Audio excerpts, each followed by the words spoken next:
Alright, first one we're going to do, Time's Up. Now, it is a short movie. I'm actually wanted to make 3 sequels, so you're getting the story of everything. Here we go. It starts off on this farm.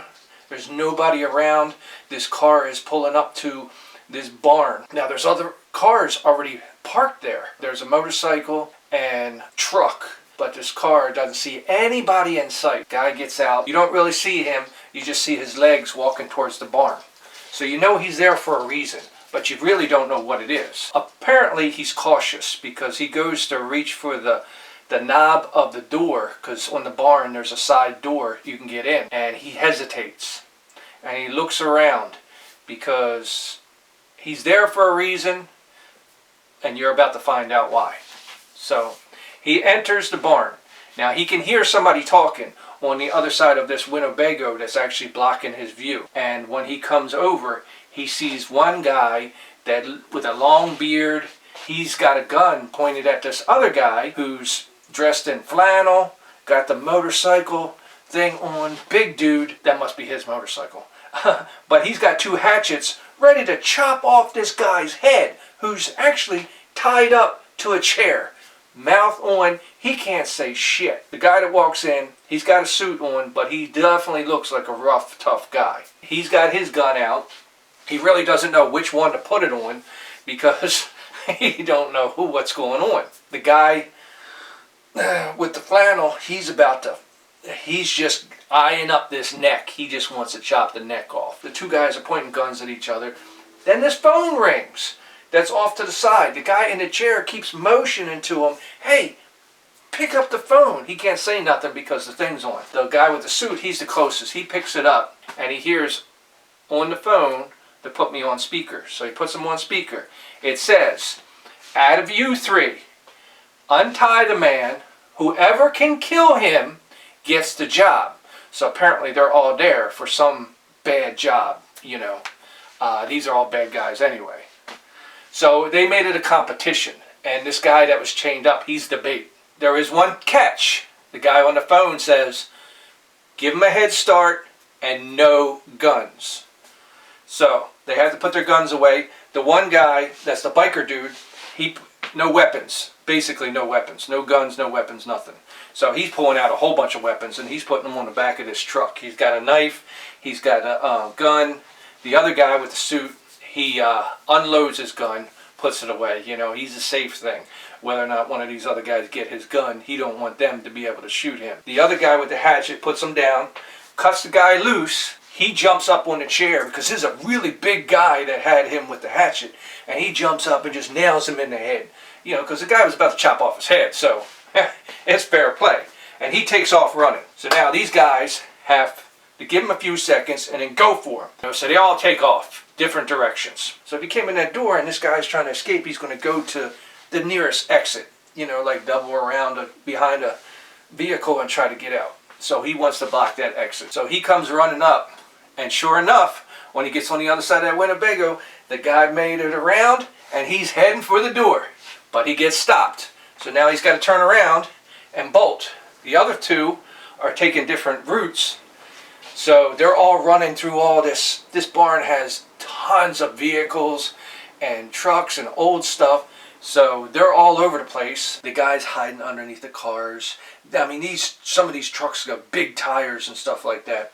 And he's just barely as they're creeping by him. But he knows he either has to make it to the door or he has to hide somewhere where they can't find him. The big guy with the flannel that was about to chop his head off makes it back around the other side, and he notices the gun and the weapons that the biker dude left on the back of the truck. So he picks up the gun. He's definitely going to break the rules here. But he doesn't let anybody know that he has it.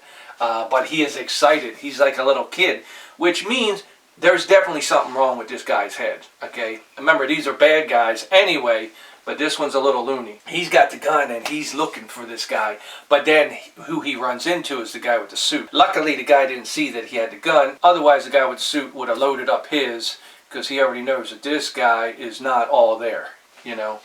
So after a few minutes, nobody finds this guy.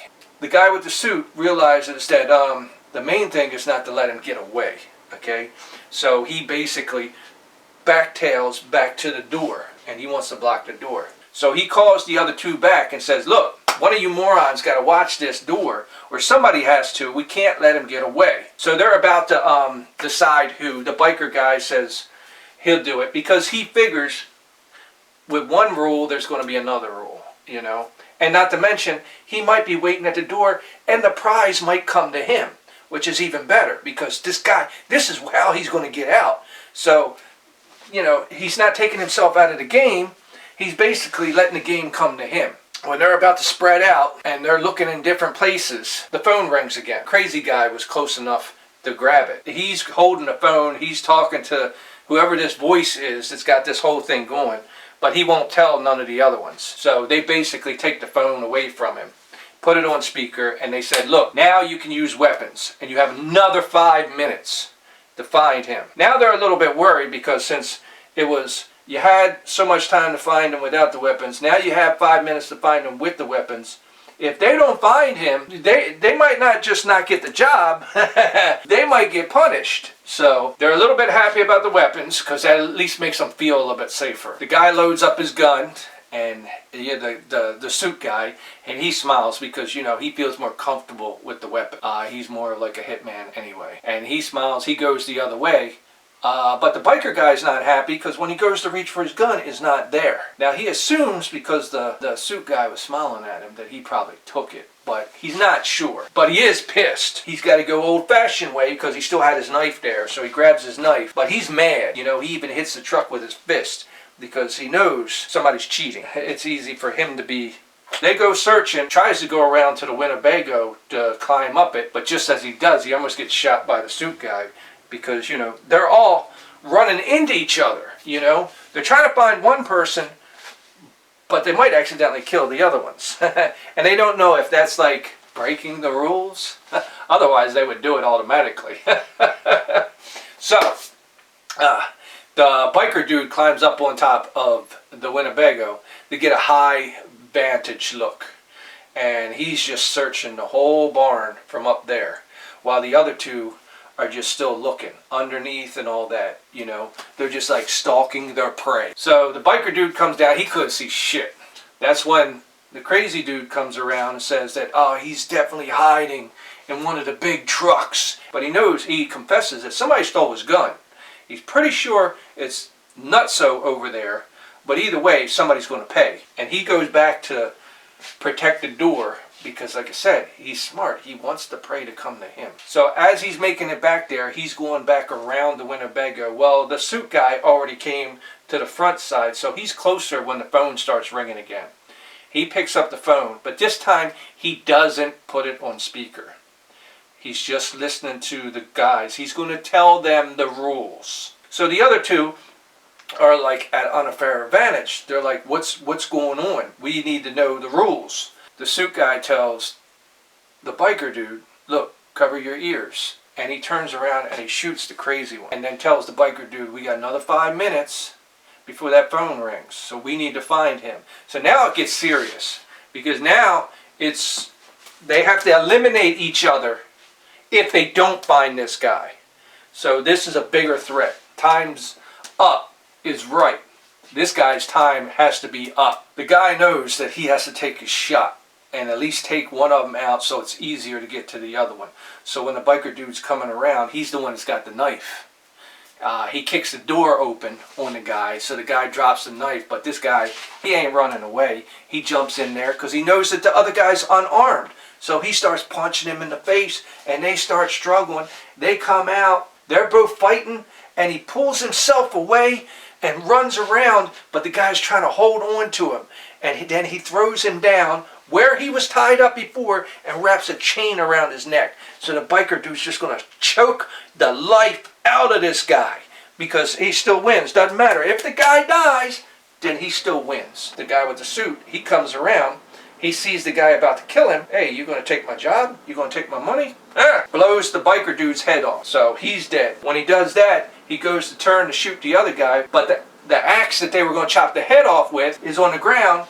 He hits the guy with that, the guy drops his gun, and then he shoots him in the head. So now all three of them are dead, and the guy that was supposed to be the bait is alive. The phone rings. He gets up slowly, because you know, he just did battle and he's tired. He goes over there and picks up the guy on the phone, tells him, good job. The one that was the bait tells him, I passed your first test, call me with the next one. And he just throws the phone down, and he picks up his gear and slowly limps his way out of the damn barn. Shuts the door and walks away. Now, just as he gets home, his phone rings. They have a new location for him to go to. He just got home. He almost got killed by 3 killers. And it's time for round 2. So he slowly gets himself up out of his chair and heads to the next location.